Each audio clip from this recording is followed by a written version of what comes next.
Hello, hello, hello. Welcome back to the show. I woke up this morning and I was met with some very, very bad news. Everton are losers against Norwich. Norwich, of all teams. We said this was a must win, and you already know that Rafa was well aware of this. The players were well aware of this.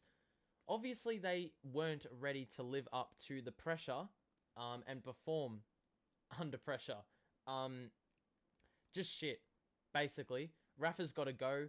There's been discussions, reports that Rafa is on his way out. The board have been discussing an alternative, a replacement. I'd like to see Duncan Ferguson in charge.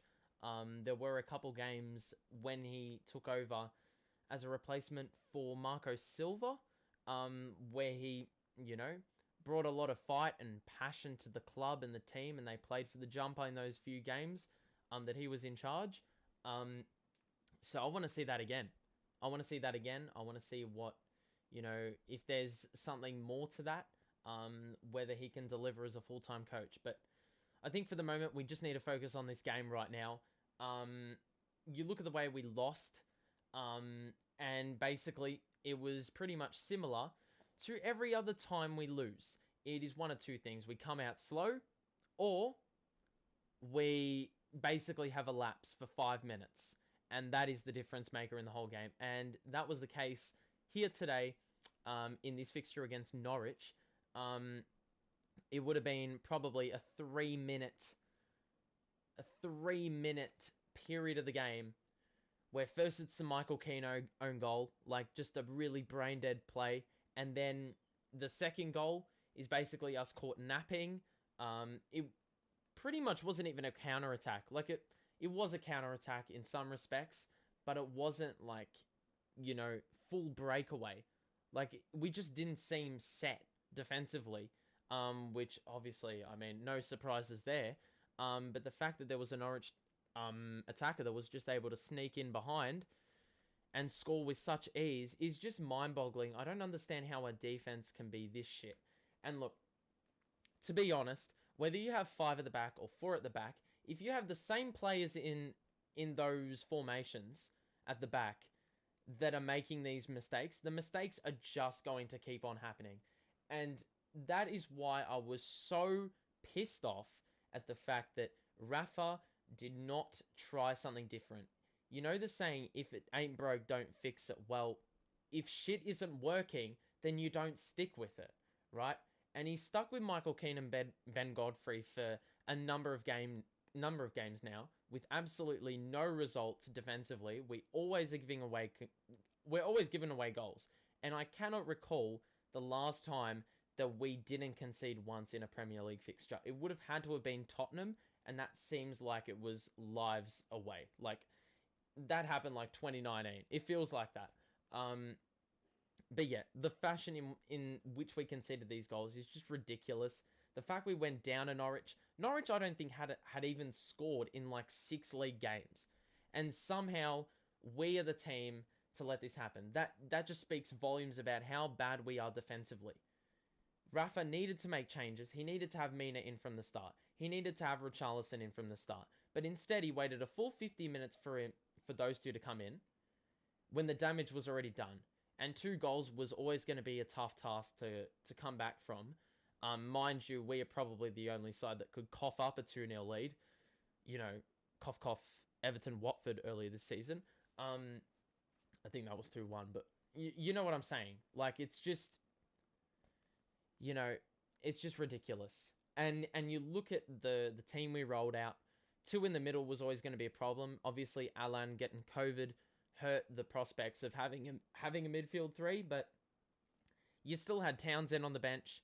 You could have, for God's sake, played El Ghazi and then put Gray in the middle. Like, there's so many things you could have done. But you went with the midfield 2, number 1. And then number 2, you played Rondon up front. I still do not understand what Rafa sees in this bloke. This bloke is a striker, and he scored once in, I reckon, 17 league appearances. As a striker, that is absolutely woeful return. And you really think, anything's going to improve. He couldn't score against Hull. So you really think he's going to be able to score against Norwich? Norwich aren't even good. But still, you know, Rondon can't score against the worst of sides, and you think he's going to score against Norwich. Like, seriously, try anything else.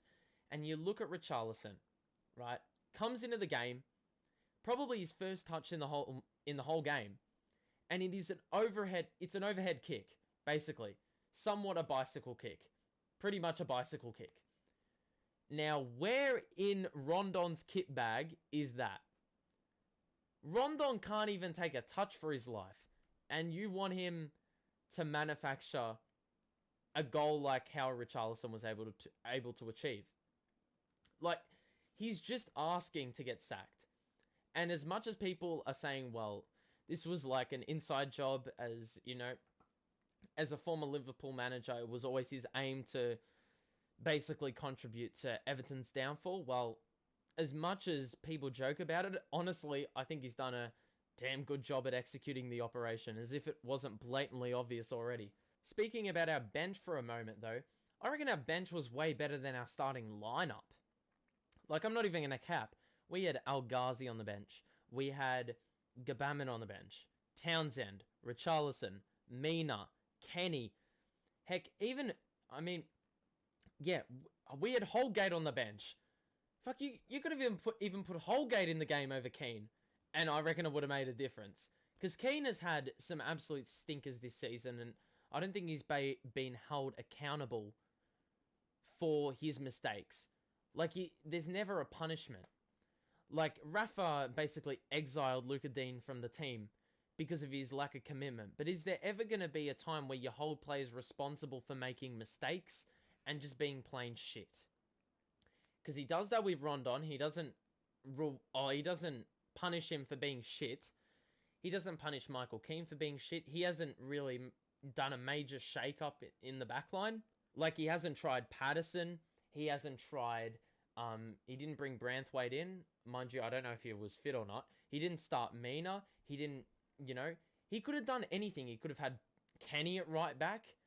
Like, there's so many things he could have done. And he managed to just roll with what doesn't work. And expect a good result to come out of it. Like, as much as you say the players on the pitch need to execute, Rafa can't do that for them. Well, he sort of can prevent the whole issue of this discussion. He can prevent the whole discussion by just trying something different and bringing in players that haven't made mistakes. Like, Mina is by far our strongest defender, and yet he did not start him. In a game that we needed to win, he was piss-fighting around and leaving good talent on the bench and playing Rondon, thinking there's going to be a result, you know? And all I reckon would have happened by playing Rondon and Calvert-Lewin up front is Rondon gets in the way of DCL, because Rondon is just a waste of space, if we're going to be honest. So, yeah. But honestly, if there's a man of the match for me, it's got to be Damari Gray, who was looking to create at every opportunity, especially in the first half. He would always cut back inside. He was looking to make runs. Pretty much all our play in the first half was along that left side. So, yeah, he was pretty positive, but he was pretty much a lone hand. Like, there was no other help for him. In the second half, it was better. It was more free-flowing, but once again, you cannot wait 45 minutes to start your game. You need to start from kickoff, and you can't have these little lapses. We had a lapse at Villa, where we conceded, I think, 3 goals in 10 minutes. We've had lapses in other games. Obviously, the Villa game is the only one that comes to mind. But you know what I'm saying? It's just ridiculous. It just keeps on happening. And this is why Rafa's got to go. Like, you can only back him so much. I've tried to back him, even when we've played like absolute garbage and in the midst of this crisis, this run. But if you're going to lose to Norwich 2-1 with nearly a full squad to pick from, basically a full squad to pick from, then there is a problem with the manager. Like, it is as simple as that. You cannot defend him at that point. Norwich haven't conceded or scored in 6 games, and we managed to give up 2. And, yeah, I don't see anything getting better from this. Like, you can say, Rafa can say, we'll go back to the training ground and we'll work on fixing these mistakes. Well, no, it's useless because you keep playing the guys that make the mistakes. You're just running the risk. So, as much as you hate to admit it, we are in a relegation battle. We are the worst team in the league in the last 15 games. I think we've only gained 9 points in the last 15 fixtures. That is below everyone. Yes, everyone. Burnley, Newcastle, Leeds, Norwich, Watford, all the guys in the relegation scrap, we are worse than them. So, Rafa's got to go. You just can't defend it. You can't defend it. The only people that'll be defending it is every other Premier League fan that is not an Everton fan, especially Liverpool fans. They would love to see Everton fall. Imagine Everton playing Championship football next season. Like, how crazy is that? But yeah, Rafa's got to go. I'm really hoping it goes through because he's basically exiled players from our team. He's made the team worse. He's made them play a very slow game style in which we're scared to move the ball. Yeah, he's brought players in, but, you know, it doesn't matter. If you bring players in and you still end up in the Championship, well, it's all for nothing, right? Because all your good players are going to leave. So, good luck retaining them if we drop to the Championship. God help our club, but we just need a full overhaul. It's as simple as that. Anyway, if you agree with me, drop a like on the video. Share your comments in the description. I'd love to hear them. Or in the comments, what am I talking about? And subscribe to the show. We're doing this weekly.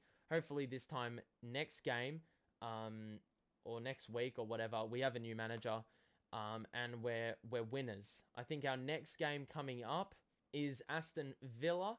That is an early morning fixture or an earlier fixture. So God help us, because I don't think we will be awake for that fixture. We need to win that. And I honestly don't have much confidence. Villa have gotten in some good signings. It is going to be the Digne reunion.